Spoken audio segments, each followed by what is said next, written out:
할렐루야. 오늘 구원의 노래라고 하는 제목으로 함께 은혜를 나누고자 합니다. 홍해의 기적을 경험한 모세와 이스라엘 백성들이 하나님 앞에 찬양하는 그런 내용이 바로 이 출애굽기 15장에 나오고 있습니다.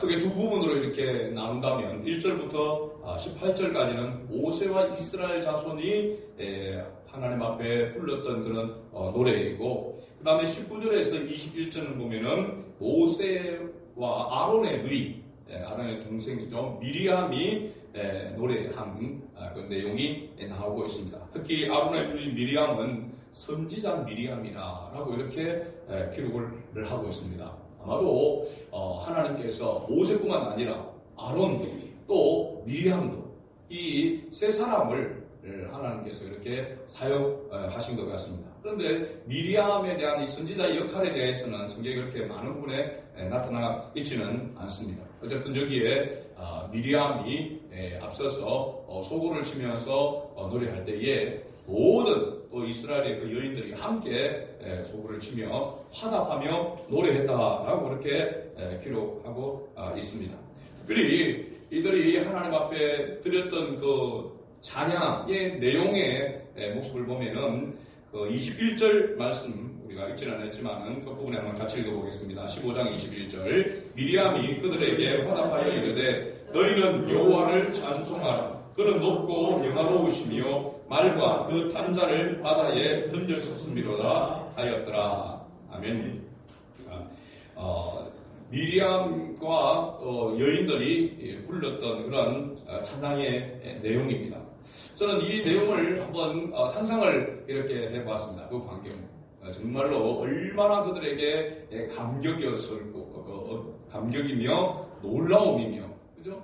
또 하나님이 얼마나 위대하고 능력이 많으시는 전능하신 하나님이신가 하는 것을 그 홍해가 갈라지고 그 홍해길을 육지같이 이스라엘 자손들은 건너고 그 홍해에 애국과 그 병거들은 다 그 물에 수장되어지는 그런 기적의 역사를 보았을 때에 하나님 앞에 찬양하지 않을 수 없는, 하나님의 이름을 높이지 않을 수 없는, 누가 먼저라고 할 것 없이 아마 하나님 앞에 하나님의 그 위대하심을 찬양하게 되었으리라 이렇게 봅니다.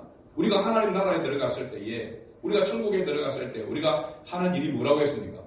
요한계시를 보면 찬양이라고 했습니다. 어린 양신 그 보좌 앞에 우리가 받은 그 면류관을 던지면서 오직 예수 그리스도만, 오직 하나님만이 영광을 받으시옵소서, 하나님을 찬양하는 것밖에 할 일이 없는, 계속해서 찬양해도 부족함을 느낄 수밖에 없는 그런 모습이 바로 천국의 모습인데, 이 이스라엘 자손들이 홍해에서 하나님의 이 기적을 보고 나왔을 때에 이 모습이 아마 이와 같지 않았을까.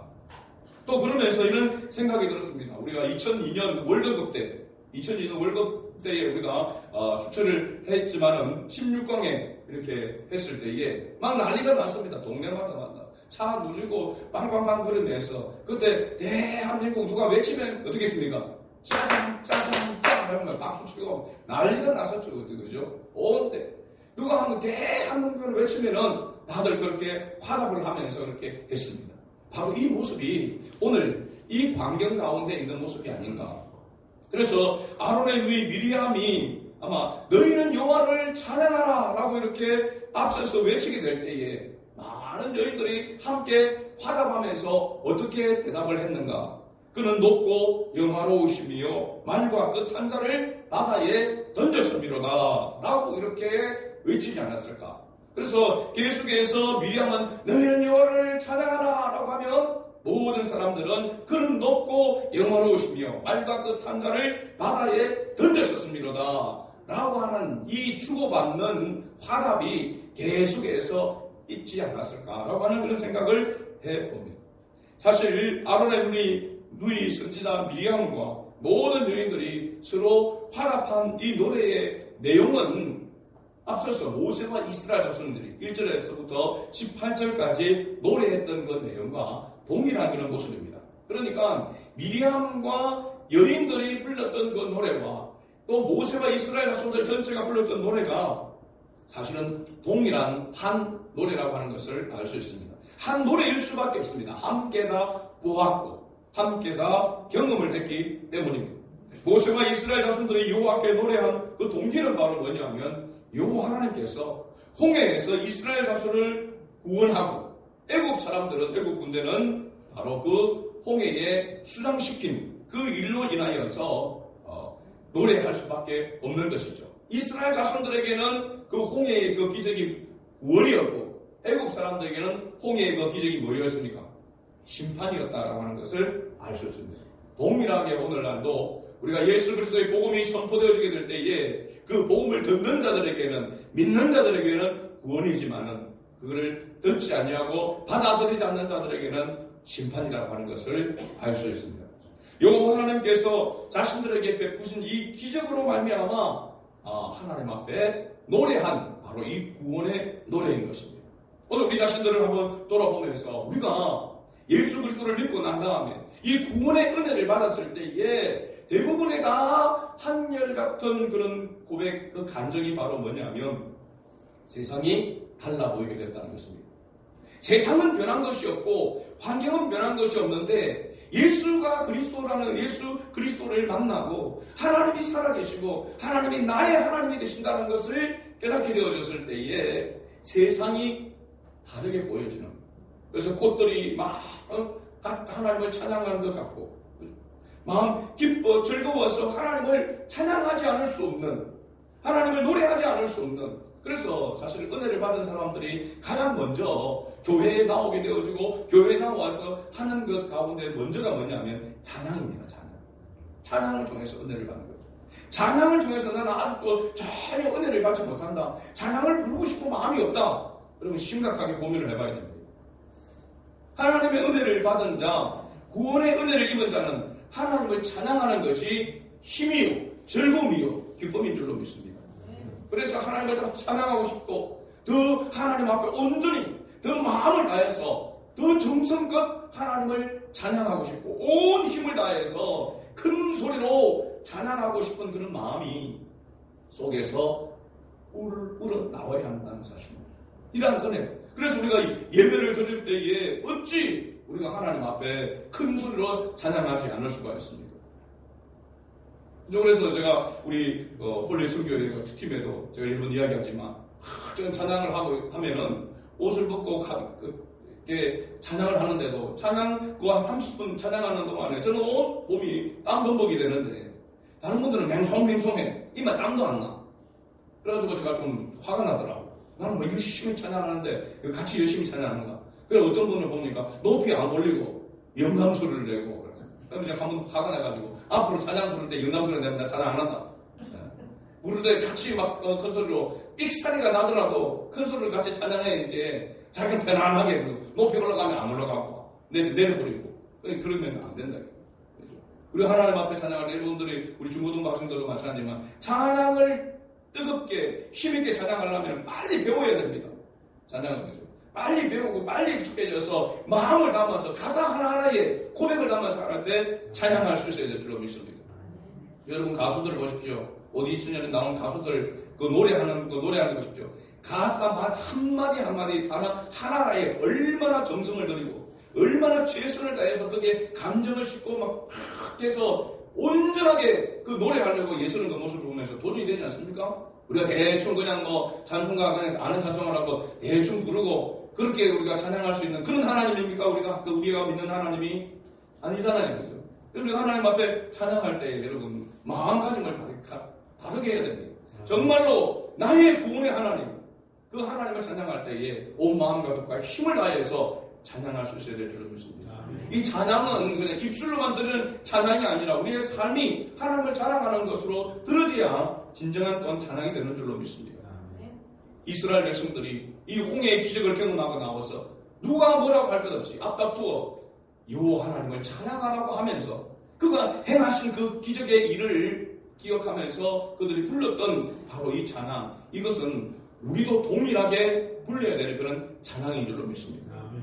자, 모세와 이스라엘 자손들이 불렀던 이 구원의 노래를 한번 살펴보면 몇 가지 특징들이 있는 것을 발견합니다. 이것을 살펴보면서 오늘 우리도 예수 그리스도로 말미암아 얻은 이 구원의 은혜를 날마다 진정으로 찬양할 수 있는 은혜가 있기를 주의 이름으로 축복합니다. 아멘. 첫 번째 특징을 보면은 이스라엘 자손을 구원해낸 하나님인 그 여호와 하나님이 어떤 분이신지를 말하고 있습니다. 2절을 우리 같이 읽어봅니다. 출애굽기 15장 2절 말씀을 큰 소리로 우리 같이 읽어봅니다. 여호와는 나의 힘이요 노래시며 나의 구원이시로다. 그는 나의 하나님이시니 내가 그를 찬송할 것이요 내 아버지의 하나님이시니 내가 그를 높이리로다. 아멘. 여러분 성경에 보면은 15장 거기에 아마 조그만 제목으로 되어 있는 그런 부분을 보면은 모세의 노래라고 되어 있을 것입니다. 그리고 19절에서 21절 그 내용 앞에서 19절 앞에 보면 미리암의 노래라고 이렇게 소제목이 달려져 있는 성경이 있을 것입니다. 그런데 이 1절에서 18절까지의 이게 모세의 노래가 아닙니다. 모세의 노래가 아니라 모세와 이스라엘 자손들이 함께 불렀다라고 이렇게 이야기했습니다. 그렇죠? 그러니까 모세 혼자만의 노래가 아니라 모세와 이스라엘 자손이 1절을 보십시오. 이때에 모세와 이스라엘 자손이 이 노래로 여호와께 노래하니 일렀으되 라고 이렇게 말하고 있지 않습니까? 그런데 2절 말씀 우리가 방금 같이 읽었는데 이 2절 말씀 보면 특징이 바로 뭐냐면 그러면 모두가 함께 불렀으니까 어떻게 불러야 되냐면 어떻게 고백되어야 되냐면 여호와는 우리의 힘이요 우리의 노래이시며 우리의 구원이시로다. 그는 우리의 하나님이시니 우리가 그를 찬송할 것이요 우리 아버지의 하나님이시니 우리가 그를 높이리로다.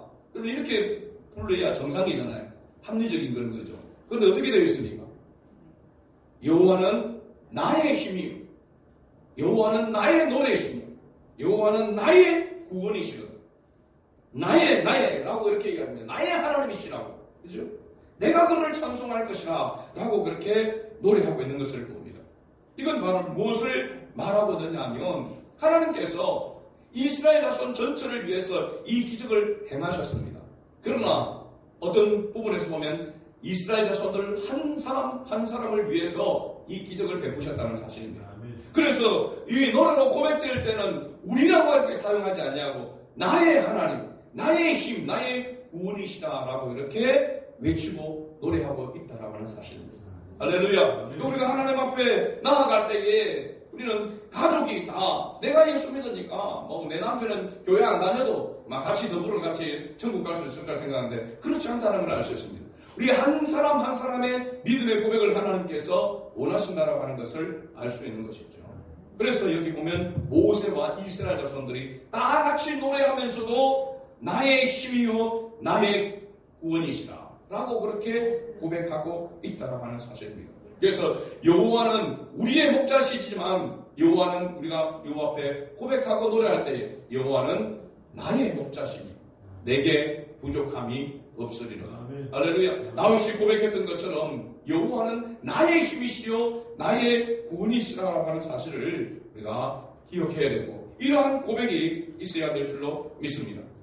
그래서 우리가 하나님을 부를 때에 뭐 저 멀리 뜬구름 잡는 그러한 모습으로 하나님을 부르는 것이 아니라 지금 나와 함께 하시는 임마누엘의 하나님이심을 고백되어야 될 줄로 믿습니다. 그래서 나와 함께 하시는 나의 하나님이 고백되어야 될 줄로 믿습니다. 다시 한번 이 마음을 담아서 우리 2절을 다시 한번 우리 각자가 같이 한번 더 고백하도록 하겠습니다. 같이 봅니다. 여호와는 나의 힘이요 노래이시며 나의 구원이시로다. 그는 나의 하나님이시니 내가 그를 찬송할 것이요 내 아버지의 하나님이시니 내가 그를 높이리로다. 아멘. 우리 각자에게 이러한 고백과 이러한 찬양이 날마다 하나님 앞에 들어줄 수 있기를 주의 이름으로 축복합니다. 두 번째 특징은 여호와는 자신들을 위하여 싸워주시는 용사이심이라고 하는 것을 노래하고 있습니다. 2절을 보면은 3절을 보면 여호와는 용사시니 여호와는 그의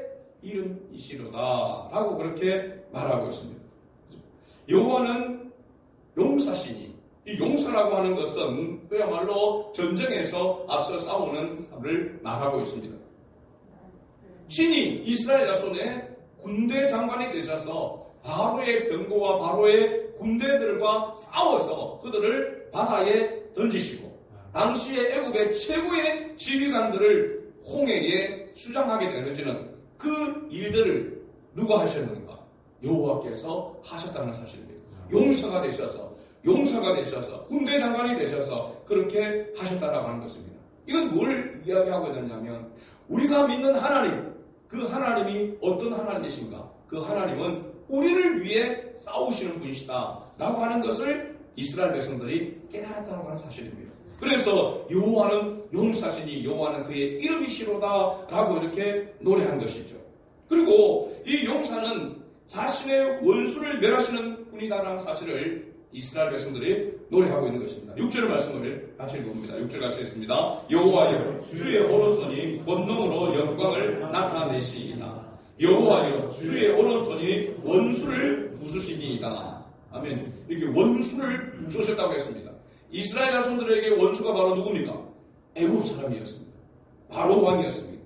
그 원수를 하나님께서 용사가 되셔서 이스라엘 자손을 대신해서 부수셨다, 싸우셨다, 멸하셨다 라고 하는 것을 말하고 있습니다. 그리고 보면 로마서 12장 19절 말씀에도 이렇게 기록하고 있습니다. 내 사랑하는 자들아 너희가 친히 원수를 갚지 말고 하나님의 진노하심에 맡기라. 기록되었으되 다시 따라합시다. 원수 갚는 것이 내게 있으니 내가 갚으리라.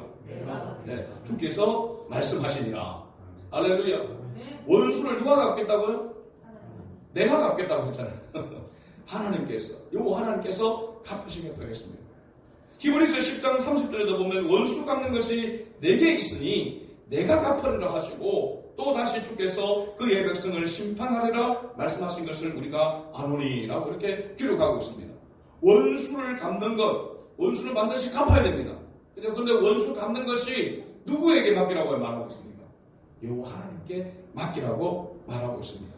이유가 뭘까요? 왜 원수를 하나님께서 갚으시겠다라고 말씀하시는 걸까요? 첫 번째는 뭐냐면 그래야 완벽하게 갚을 수 있습니다. 그죠? 하나님은 완벽하신 분이시기 때문에 하나님께서 원수를 갚으실 때 하나님이 갚으시면 완벽하게 원수를 갚을 수 있습니다. 그죠? 두 번째는 뭐냐면 원수를 갚으려고 하면은 뼈가 상합니다. 여러분 원수를 한번 생각해 보세요.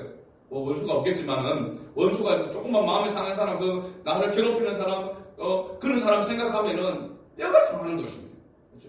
그거는 내가 갚았다고 생각하면은 이게 죽을 맞은 것이죠. 그러다 자기가 먼저 죽을 수 있습니다. 원수 갚으려고 막 하다가 자기가 원수보다 먼저 죽을 수도 있습니다. 그죠? 그래서 하나님께서는 하나님의 자녀가 상하는 것을 원하지 않으시기 때문에 원수 갚는 것이 하나님께 있고 하나님께서 갚으시겠다라고 이렇게 말하고 있습니다. 그러면서 우리를 향해서는 뭐 하라고 말씀하고 있습니까? 원수를 사랑하라고 얘기했습니다. 원수를 사랑하라. 원수를 사랑하는 것이 곧 자기를 사랑하는 것이기 때문에 그렇습니다. 원수를 갚는 것은 하나님께서 갚으시겠다는 겁니다. 내가 우리 생각할 때 원수를 사랑하라는 건 원수를 못 갚을 거라 생각하잖아요. 하나님이 대신 갚아주신다고. 완벽하게 갚아주신다고 말씀하고 있습니다. 우리는 원수를 사랑하는 마음, 그 영혼을 사랑하는 마음을 가지게 되어지고 기도하면 우리가 그 원수에서 노임을 받게 되어지게 되고, 그러나 그 원수를 용서한다라고 말하고 있지 않습니다. 그 원수는 하나님께서 대신 갚으시겠다라고 말씀하고 있습니다. 그러니까 여러분 저 원수 뭐 어떻게 하면 내가 완전히 이길 수 있을까? 완전히 쳐낼 수 있을까? 그런 생각할 때에 하나님께 맡겨야 됩니다. 내가 아니면 하나님 사랑할 수 있도록 마음을 주시고, 그러면 나는 무슨 짓을 해도 그냥 내 마음에서 평안해지고, 그죠? 용납할 수 있는 그런 마음을 가지게 되면 하나님께서 한 방 치면 그냥 끝나는 것입니다. 그렇죠? 그래서 하나님 앞에 맡길 수 있는. 그래서 이 원수, 애굽의 원수를 하나님께서 친히 대신해서 용사가 되어서 싸워주시는 것을 이스라엘 자손들이 알게 되어져서 이렇게 노래하고 있는 것입니다. 주의 오른손이, 여호와여 주의 오른손이 원수를 부수시니이다. 부수셨다라고 하는 것입니다. 세 번째 특징은 여호와 하나님만이 유일한 참신이다라고 알고 노래하고 있는 것을 봅니다. 11절 말씀입니다. 15장 11절 말씀 같이 봅니다. 여호와여 신중에 주와 같은 자가 누구니까? 주와 같이 거룩함으로 영광스러우며 찬송할 만한 위엄이 있으며 기이한 일을 행하는 자가 누구니까? 지금 이렇게 질문을 하고 있는 것은 몰라서 이렇게 질문을 하고 있는 겁니까? 그분에 대해서 확신을 하고 있기 때문에 이 질문을 하고 있는 겁니까? 네. 지금 뭐가 참신인지 여호와 하나님 어떤 분인지 몰라서 지금 이 질문을 하고 있는 거 아닌데, 사람들을 향하여 외칠 때에, 그죠? 하나님을 알지 못하는 사람들을 향하여 외치는 거잖아요. 그 하나님이 어떤 분이신가? 신중에 주와 같은 자가 누가 있나?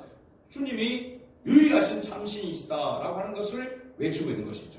주와 같이 거룩함으로 영광스러우며 찬송할 만한 위엄이 있으며 기이한 일을 행할 자가 누구니까? 아무도 없다는 겁니다. 다른 이 땅의 신이라고 하는 것들은 그런 일을 행할 수가 없다라고 하는 것을 깨닫고, 오직 자기들의 구원자 되신 하나님만이, 여호와 하나님만이 이와 같은 기적을 행할 수 있는 분이라고 하는 것을 깨달았다라고 하는 사실입니다.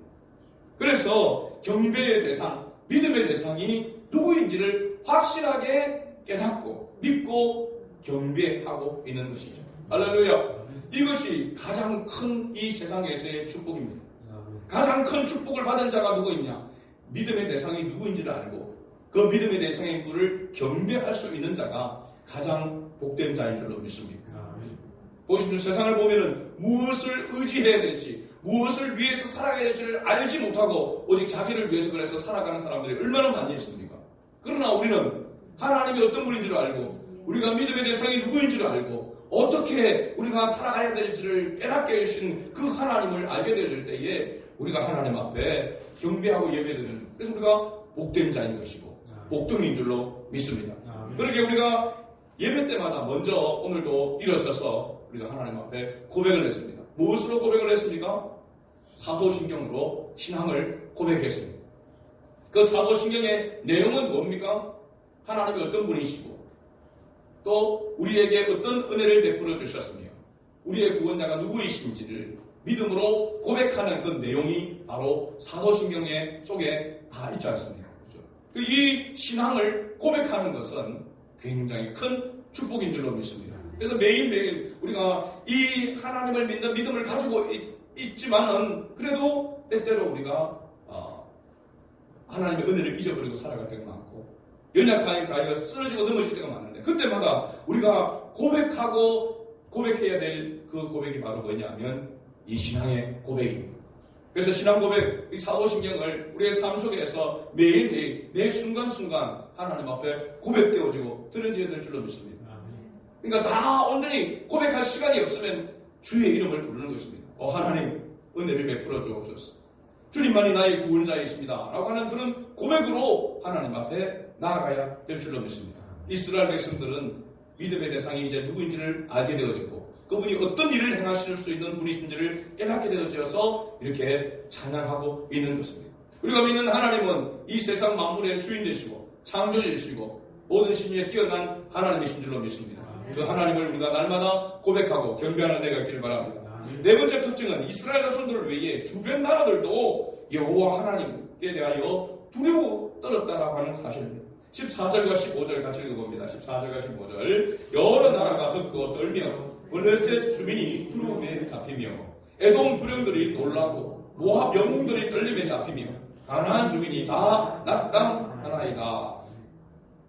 여호와 하나님께서 홍해의 그 기적을 행하신 그것을 통하여서 애굽의 군대들이 거기에 수장되어지는 이 사건을 듣고 그 주변에 그 당시 강대한 블레셋도 뭐였다고 했습니까? 두려움에 잡혔다고 했습니다. 에돔 두령들 또 놀랐다고 했습니다. 모압 영웅들이 떨림에 잡혔다고 했습니다. 떨림에 잡혔다고 했습니다. 우리가 오금이 저린다라고 하는 정도 그런 모습입니다.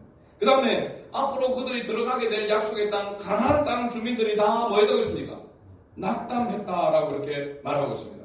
이 가나안 주민들까지 낙담했다라고 하는 그 증거가 성경에 그대로 있습니다. 우리가 잘 아는 특히 이 가나안 정복을 앞두고 이제 모세의 길을 이어서 여호수아가 이스라엘 백성들을 인도하여 가나안 정복에 나서게 되어집니다. 그 정복에 나서기 전에 이스라엘 백성들이 바로 홍해 위에 그 사해의 끝자락에 있는 부분들이 지금을 보면은 여리고 가기 전입니다. 거기가 모압 평지라고 되어 있고 그 당시 지명을 보면 시딤이라고 이렇게 되어 있습니다. 이 시딤에서 요단강을 건너가야 되는데 그 건너가려면 여리고를 정탐을 해야 됩니다. 그 여리고 정탐을 위해서 2명의 정탐꾼을 여호수아가 보내게 되어지죠. 그런데 그 정탐꾼이 가서 발각이 되어졌는데 그 2 정탐꾼을 숨겨주게 됩니다. 숨겨준 여인이 누구냐면 라합입니다. 그래서 이 2 정탐꾼을 숨겨준 라합이 이 정탐꾼들을 숨겨주면서 뭐라고 이야기했느냐면 여호수아 2장 9절에서 11절에 보면 이렇게 말합니다. 말하되 라합이 말합니다. 누구에게? 2 정탐꾼에게. 여호와께서 이 땅을 너희에게 주신 줄을 내가 아노라. 우리가 너희를 심히 두려워하고 이 땅 주민들이 다 너희 앞에서 간담이 농나니 이는 너희가 애굽에서 나올 때에 여호와께서 너희 앞에서 홍해의 물을 마르게 하신 일과 너희가 요단 저쪽에 있는 아모리 사람의 2왕, 이건 뒤의 일이고 가장 먼저는 뭐냐면 홍해의 물을 마르게 하신 일, 그리고 애굽 사람들을 거기에 수상시키신 이 일을 통하여서 가나안 사람들이 뭐 했다고 했습니까? 간담이 놓았다고 했습니다. 간담이.